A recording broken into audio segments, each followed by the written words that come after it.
O diagnóstico de TDAH precisa ser feito com muito cuidado, né? Hoje em dia ele é confundido com problemas de aprendizagem, com dificuldades comportamentais e que não necessariamente estejam relacionadas ao TDAH, né? A hipótese diagnóstica do TDAH costuma ser feita pela escola ou mesmo pela própria família, que percebe a criança muito agitada, com dificuldades de aprendizagem. Porém, ela precisa ser feita com muito cuidado, como eu falei, mas por uma equipe multidisciplinar.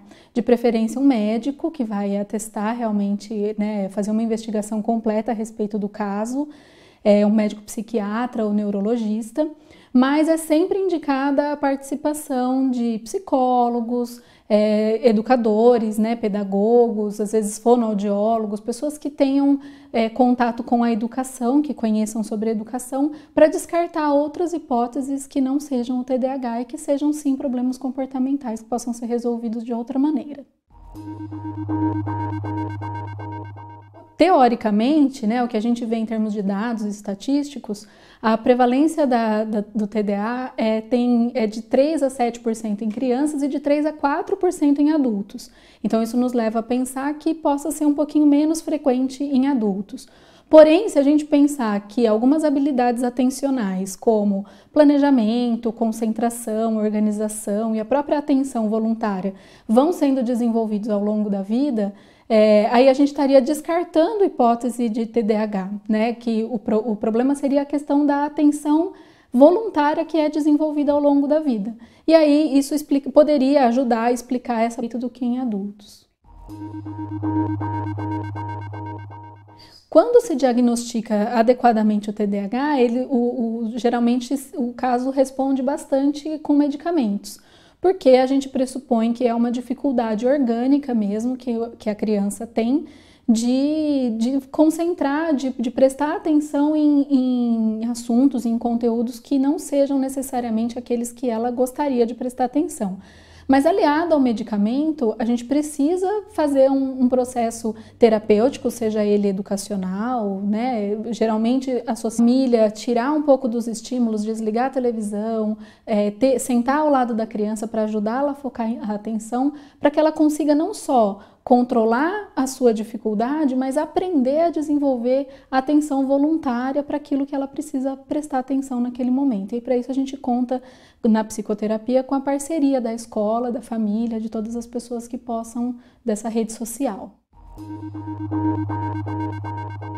Existem aí muita polêmica a respeito da quantidade de diagnósticos que vem sendo feitas em torno do TDAH, inclusive questionando essa banalização e essa patologização dos problemas de aprendizagem, né? A gente precisa, antes de dizer qualquer coisa a respeito do comportamento de uma criança, avaliar todo o ambiente onde ela se encontra. Inclusive, nos problemas de aprendizagem, avaliar o ensino, como está sendo feito o ensino para essa criança que está fazendo com que ela não consiga aprender. Existe sim uma hipótese de que os diagnósticos estejam sendo super valorizados, né? A gente não tem uma sociedade que favorece hoje para as crianças que elas prestem atenção, que elas levem uma tarefa até o fim. Então é muito estímulo, tudo é muito rápido e aí isso acaba trazendo uma percepção e um processamento desses dados muito superficial, e a gente exige na escola que elas tenham um aprofundamento maior. Então, é possível sim que a gente tenha um grande número de crianças sendo diagnosticadas com TDAH sem ter o transtorno. Por isso que é preciso que para a avaliação para o diagnóstico seja feita toda uma avaliação sobre tudo que está em torno da criança, e não só o comportamento atencional dela. Toda criança, ela nasce já com a capacidade de focar a atenção, de prestar atenção. Um bebê, se você chama a atenção dele, ele direciona a atenção para você. Com o passar do tempo, a gente precisa desenvolver nas crianças a atenção voluntária, ou seja, é aprender a prestar atenção naquele estímulo. Para isso, a gente precisa esquecer, a gente precisa desprezar todos os outros estímulos que estão em volta, para que a gente consiga. Isso não é inato, isso precisa ser aprendido. Então, muitas crianças que, quando elas chegam na fase escolar, isso passa a ser exigido. Então, é importante que lá, por volta de uns 4, 5 anos de idade, os pais já comecem a ir ensinando a criança a focar a atenção em coisas que são voluntariamente, sem ser necessariamente aquilo que a interesse. E aí, quando a criança chega na escola e isso é exigido, ela acaba não tendo esse repertório, não sabendo focar a atenção e acaba tendo problemas de aprendizagem.